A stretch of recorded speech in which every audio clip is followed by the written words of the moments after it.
you sort of wish you had something a little tankier because Leoric really was getting abused throughout the matchup. Yeah, absolutely. As we wait for the next lobby to get set up, we do want to shout out real quick the HeroesHype Patreon that recently launched. There are some really awesome reward tiers. If you go and check it out, there should be a link down below in the Twitch panels, but you will get access to specialty channels that have our staff, our stream team to come hang out, chat with us, see what we're doing, as well as tiers for getting invited to special events that we do. HeroesHype loves to throw events at Western Clash, at BlizzCon. We sure as heck are going to be there, so we hope to see you too. So you'll get on a special list to get into those kind of parties. So make sure you check that out if you can. Definitely make sure to join. And if not, no worries. You can always support us on Twitter, on Discord, Facebook, and Snapchat, which can also be found in those panels. Definitely supported. I know I'm supporting. I have been honored to be chosen to help cast the Open Division here this season by HeroesHype. And a lot of amazing people in the community. I've gotten opportunity to talk with a bunch of them, and everyone's so like welcoming and like, what can I do to make your life easier doing this stuff? Huge shout out to all the admins and everyone involved with HeroesHype. Definitely check out the Patreon, become a patron, and help support Heroes of the Storm at the amateur level, because really that's what it's about for me. I love watching this amateur HotS. Yeah, I mean, this is where it's at, and seeing these teams compete for the Crucible, it's so unique to this scene, I feel, to give teams like this the access to a potential competitive spot here if they can succeed in the Crucible, and that's always been really cool to me ever since the very beginning of HGC, once it was converted to that format. So shout out to Blizzard. Thanks for doing it. We are getting this lobby set up. Murda, we're going to Volskaya Foundry for game number 2 here. Slowly has been becoming one of my favorite maps. I think there's a clear path to victory, which it took a bit of time for some teams to really gather what it is, but I think the longer this map's been available, this entire HGC season, teams are very comfortable on it. It's become a staple in the North American hot scene, from the lowest levels of competitive play all the way up to the highest. A lot of teams just love coming here, and I think it's a unique map in the fact that you have these items which can swing a game in your favor. Which team can hold on to more of them, and how well can you use them to your advantage really makes a difference on who's going to win the map. Yeah, absolutely. And I remember in the early days, there was a lot of question on the viability of a map like Volskaya. It was definitely very weird in the introduction of those types of items, but we've seen such a love come to it. It's become, again, one of those newer staples in the scene.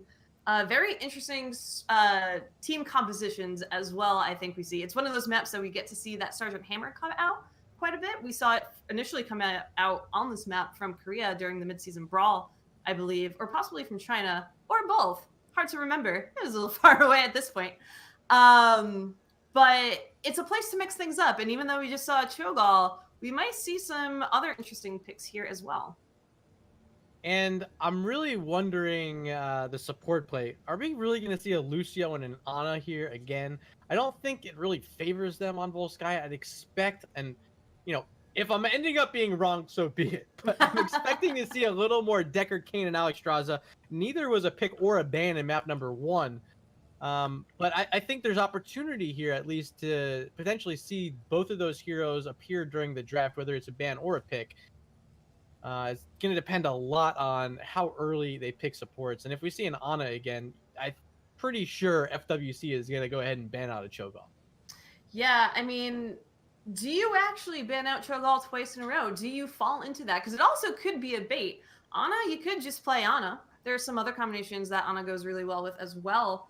But it's one of those things that when you bring out a very unpredictable composition, you shake up your opponent a little bit to say, do we waste, not necessarily waste a ban, but do we use one of our 3 bans on something like a Cho'Gall because we know they can run it, or do we focus on some of the more standard overpowered heroes that we see in the game? So interesting mind games coming out, I think, in this game number 2. But let's get into this draft and see how much of that is true and how much of that is theory crafted by myself and Murda over here. All right, so this was the pick of Doki Doki. So we have FWC on the clock first. And game number 1, they looked at banning out a Rainer. So do you feel Rainer? I think it's another good map for him. It's definitely not a bad map. Instead, they're going to go with the Yarel ban.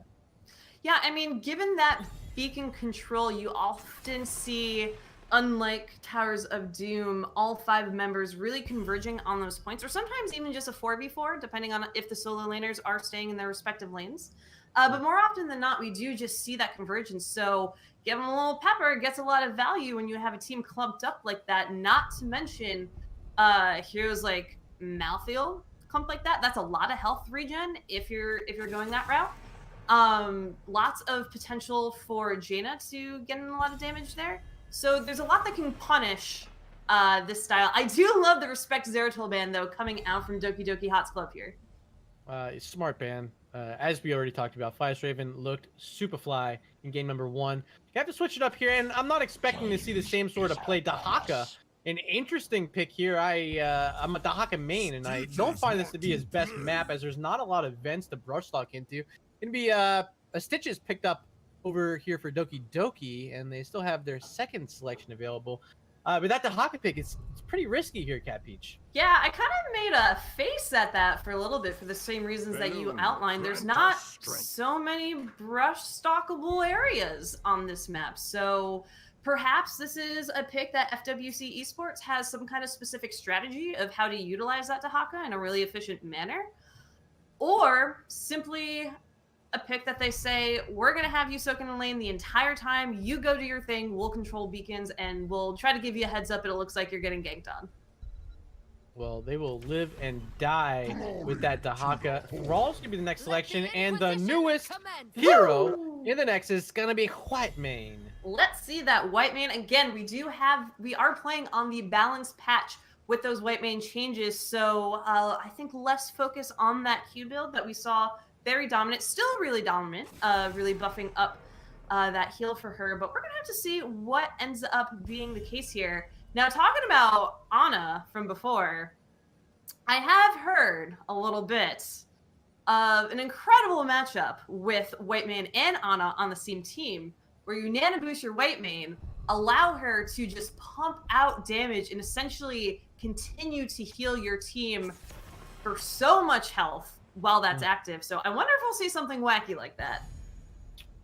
Not a wacky ban here. This one's Blaze, and I think you're right. Like, Whitemane, if they can find a way to jump on Whitemane or even hit it with a hook here from Stitches, and now we see a Maiev, which is a great engagement tool as well. But if Doki Doki can get on top of this Whitemane, that's going to be the point in the game where you see FWC starting to fall, because she's not that great at surviving those sorts of jumps on top of her. She has to stand still to pop her W. She has to use all her mana to cue herself back to life. So expect to see Maiev play very aggressive on top of Whitemane, and will there be enough defense from FWC to protect her? Yeah, I mean, the Wombo combo potential right now for Doki Doki HotS Club is scary. You have Warden's Cage from Maiev, you have a Ring of Frost, Roots from Malfurion to follow it up, but they say, we'll take that and respond with our own Kel'Thuzad, just pulling out all the fancy new rework and heroes coming out here for FWC. Our production team today was telling me we're not going to see Kel'Thuzad, and here we are, game number 2, calling you out. It's Kel'Thuzad. I'm stoked. There was no chains, but now there are chains. No chains, but then there were chains. We got Leoric following up the draft for Doki Doki HotS Club. But yeah, talking about Kel'Thuzad, I mean, if you're FWC and you're drafting Kel'Thuzad on this change, you're saying to your opponent, we have practiced this. Even though Glacial Spike is now built into that quest and that you can't chain individuals to your own structures, we don't really care. We know how to utilize it. I wonder if it's going to be enough, especially talking about that Maiev, like you said, either onto the Whitemane or onto that Kel'Thuzad. You get that dive, and they're kind of in a rock and a hard place and might be really difficult to get them out, especially if Whitemane isn't available to give as much healing as she really needs to. Yeah, and I really feel Kel'Thuzad with his Death and Decay right now getting buffed. It does so much damage that his wave clear from the mage slot, it might be the best in the game right now, even better than we see T-Mog going to be playing that Jaina. I really feel like Kel'Thuzad's in a fantastic spot right now. He seems a little overtuned to me, but we'll see if Kroven has what it takes to pull it off. Yeah, absolutely. Game number 2. Can FWC Esports get the 2-0 over Doki Doki HotS Club? We're going to have to see. In the blue, we're going to have Axon on Thrall, Flyest Raven on Dahaka, Kroven on Kel'Thuzad, McNulty on Muradin, and Bernie Byrne on Whitemane.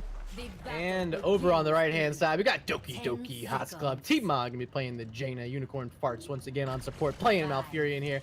Argentina Boy gonna be playing that Leoric once again. Contempt on Stitches. And rounding it out on my Ev is Hoxia. We're going to see Echo the Elements coming out for Thrall, so very much a lane clear focus early on in this game in order to buff that Lightning later on. So we're going to have to see how Dahaka and Thrall kind of split that role up. I know sometimes when I'm playing Hero League, we get a Thrall and a Dahaka, and we say, well, we're both kind of solo laners. Who's going to do what and how much emphasis does each one put? So we're going to have to make sure that Thrall getting that quest done as soon as possible, but Hoxia is here with the early tethers coming out onto FWC, establishing their dominance in this mid lane. Yeah, and I'm gonna have a lot of fun because Stitch's hook, it's a chain. Yeah, Kel'Thuzad with his chains. So many chains in this game. You got Thrall wearing chains as well with that skin. We got chains up the wazoo here, my friend. Who's iced up better here in this matchup? All right, and oh wow, look at this bottom lane. Leoric bodying this time. Argentina Boy saying, Flyest Raven, I'm gonna get the better of you. This time Leoric shall win. But all that essence Dahaka has, keeping him alive. And let's check out some of this action on the mid lane, CatPeach. Yeah, action in the mid lane. Both teams just seemingly passing by, quickly clearing up a few minions here and there before rotating elsewhere. Both teams immediately focusing on gathering those turrets. We talked about in draft how important those are on these beacon phases, having that extra damage, that extra poke. If you can out-item your opponents on this map, you put yourself in a really good position to grab those.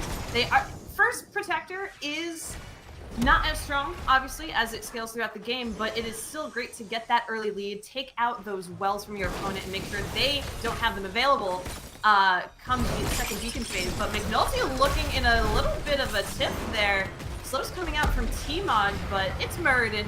He's going to be able to get away just fine.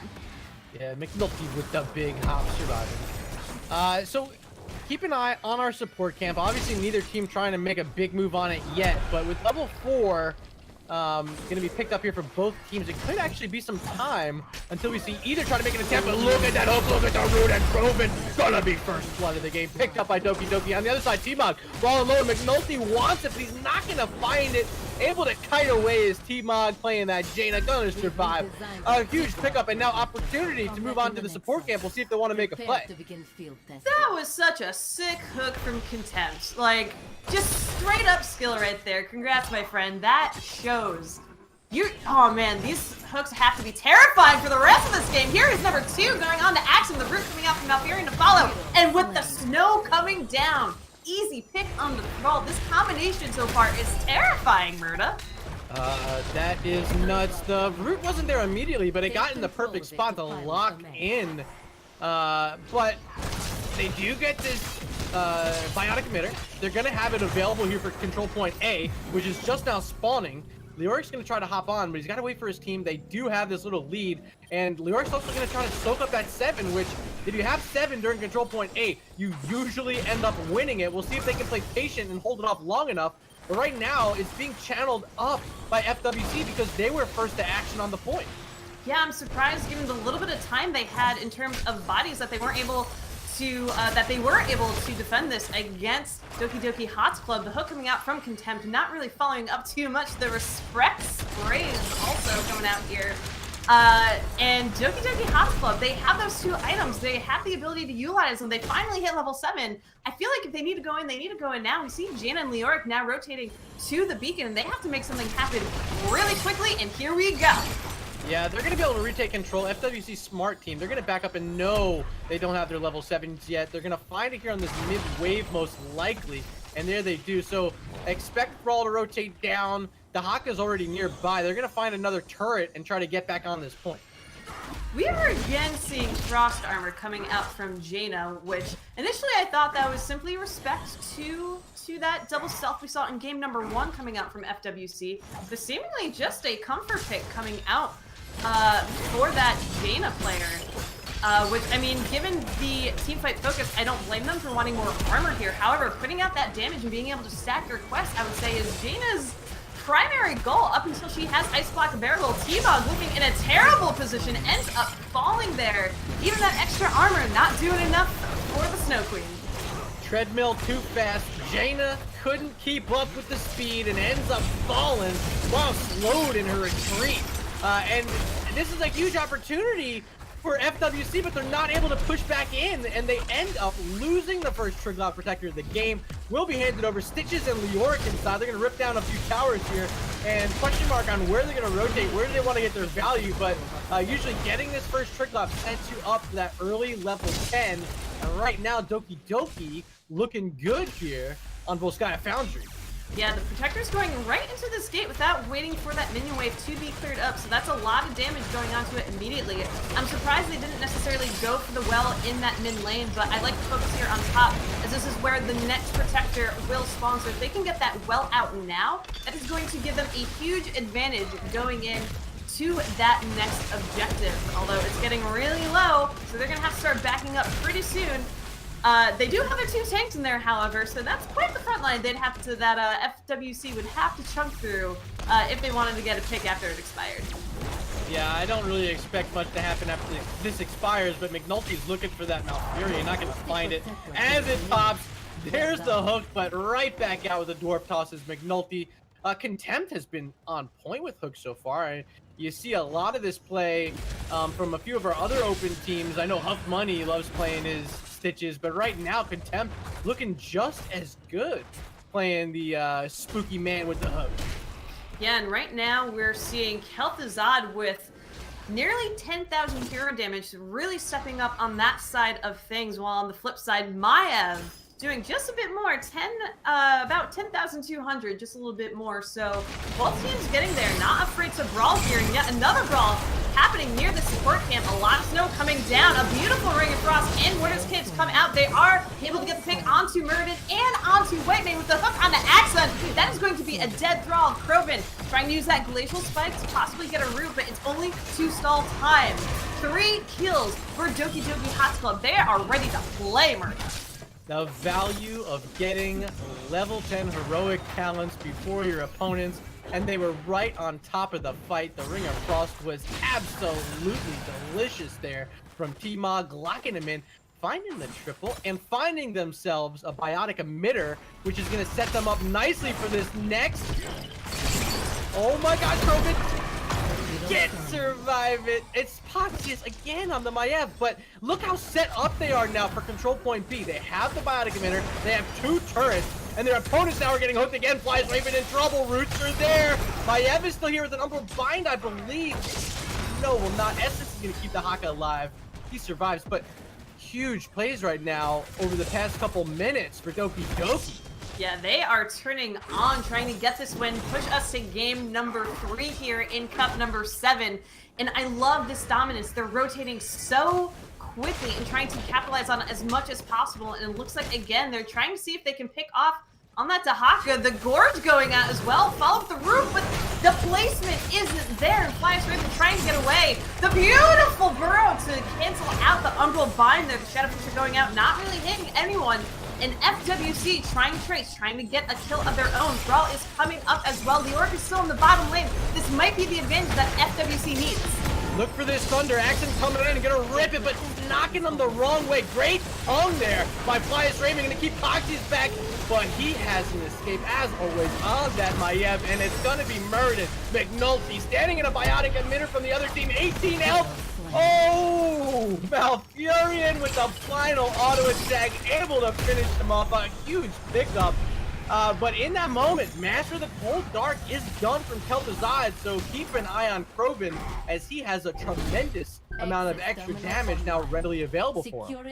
FWC tried so hard to make something happen in that top lane before this beacon, but the misplacement of Sundering, and I honestly would say not holding on to that until you know, that the Twilight Dream coming out from Malfurion and causing that silence, making sure there's some kind of defensive measure for the rest of their team. We saw how well that played in getting that pick for Doki Doki HotS Club. So if FWC Esports wants to get back into this, they just have to take a breath. Remember to coordinate those heroics, because that's going to be their ticket back into this game. I like what I'm seeing at Doki Doki. I would love to see them push even further up onto that keep. Instead, I think they're sensing this rotation coming. They saw them back off that mid wall, so they're just going to hold down the point. They still have the level 13 talent tier advantage. They're actually sitting at level 14 right now. So they're looking good. Gorge is online, and anyone could be in trouble if they step into hook range. There's McNulty getting hooked, and now he's in a terrible spot. Uses Warp Toss, has the pop avatar, hopping on the speedy side of the conveyor belt. He's gonna get caught in here by Poxius, not quite able to pull him back. There's that Gorge. Contempt making sure Murden's gonna fall here, and see ya later, Muradinho. McNulty trying so hard to dwarf toss out of there. I don't know if that leap back into Doki Doki HotS Club was necessarily what McNulty wanted. I'm not sure if they were maybe afraid that they had accidentally gotten tethered by Maiev, but interesting position there for that dwarf toss in that moment. But for right now, we have Malfurion in this protector. Maiev now joining in, and pressure going onto this heat. This should fall, especially with the threat of Jaina Ring across, of the Entomb from New York, and the Warden's Cave. There is so much here for Doki Doki HotS Club. They get the keep, they start the retreat. Contempt looking a little bit out of place there. The root coming out from Thrall, not enough damage to follow it up though. The beautiful Ring of Frost coming out, and that is a dead Murda. And it could be a dead Kel'Thuzad. Yes, it is. They're going to trade off the stitches, but he did his job. Hooks were on point, and now FWC started to turn it around with that isolation from Flyest Raven, going to secure a kill on Jaina. And now it's just Maiev and Malfurion hopping out of their Triglav and saying, what just happened? Tongue barely missing on Poxius there. But that was huge for FWC. They ended up losing their keep, which is not a good look for them. But they found some kills and were able to defend against anything further. Now they just have to find a way to collect their level 16 talent tier and get ready for what could be the final Triglav of the game if it gets handed over to Doki Doki.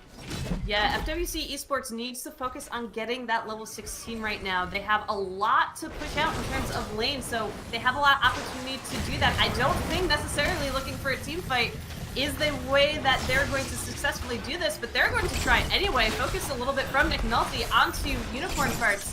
The tether coming out from Poxius as well. A beautiful Shadow Fisher coming out from Krovan. But again, with no follow-up damage there, nothing to do. Burning Burn ends up getting Gorge in the immediate focus. White Mane goes down. And again, maybe not the team fight FWC was looking for. Another beautiful hook coming out from Contempt, but a response sundering from Axon. Make sure that he gets away fine. But yeah, I just thought that was a really hasty team fight, Murda. What do you think? Yeah, you will certainly trade out a 16-second hook for that 70-second sundering. A huge bait out, making sure Thrall uses heroic there. But I love now fishing hook, adding the 40% range for stitches, and that was a max distance one you saw right there connecting on Thrall. We'll see if we can keep that up here in the end game. Yeah, I mean, with the way that Contempt has been landing these, he's throwing them out in such strategic places and landing a lot of them. So it's something that FWC is going to have to be very worried about going into this late game.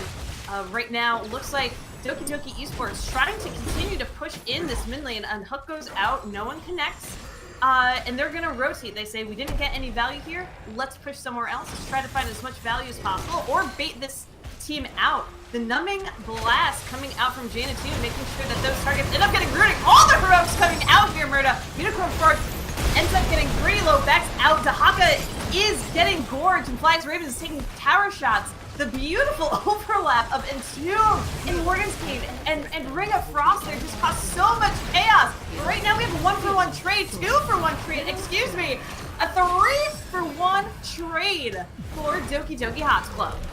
Poxius playing Maiev is on fire right now, finding so much. In fact, in this game, he's sitting at 3 kills right now. but he's setting up so many plays for his team, and Stitches is having a field day with his hooks. Stitches with 7 kills of his own. Like, Doki Doki, compared to game 1, they're looking so good right now. Yeah, absolutely. This map doing them so many more favors than Tower's Doom scene, where they were not able to seemingly get their footing. But here, this is looking like home to them. They are stealing these fortification camps, stockpiling on these turrets. They have 3 antibiotic emitter right here. So even if FWC wanted to try to come and invade, Doki Doki HotS Club just has so much they can use to defend and deter their opponents. Yeah, FWC, this is their last opportunity. They're about to be down at level 20 talent here. So here comes McNulty, playing very aggressive because he wants to find some blood here, as his control point C is active and channeled almost all the way by the members of Doki Doki, and Kel'Thuzad is going to be the first to fall, which is not what FWC was intending with this engagement. Ring of Frost's going to connect on Whitemane. She's in trouble, getting rooted by that Kona Cold as well. Bernie Burn going to back up and look at Axon on that Thrall. He's down, making a double kill for the members of Doki Doki as they push forward, find even more. There goes the Muradin. Next up is Fly's Raven on that Dahaka. Is he in trouble? Looks like he should get away, at least for a little bit, trying to get out, but the conveyor belt's the wrong way, ends up backtracking, and Dahaka ends up falling there. And this fort goes down. We have a 16-minute protector in the hands of Doki Doki HotS Club, and they are going for it. They have pressure in the top lane. They side pass the wall. They start beating up on this keep, but if they wanted to, they can surpass it. They can say, let's go right for 4. They're going to do the counter-up, but Kroven with the pick on that Malfurion Murda was beautiful. Yeah, and I was about to say they did bait out the phylactery from Kel'Thuzad when he died there, but he came up and found a huge pick on Malfurion, so well worth it. They have to make this defense, and with this Triglav this late in the game, this healthy, still sitting at 60% health, and the core dropping below 30 now. This is going to be GG. Game number 2. Handing over to Doki Doki HotS Club.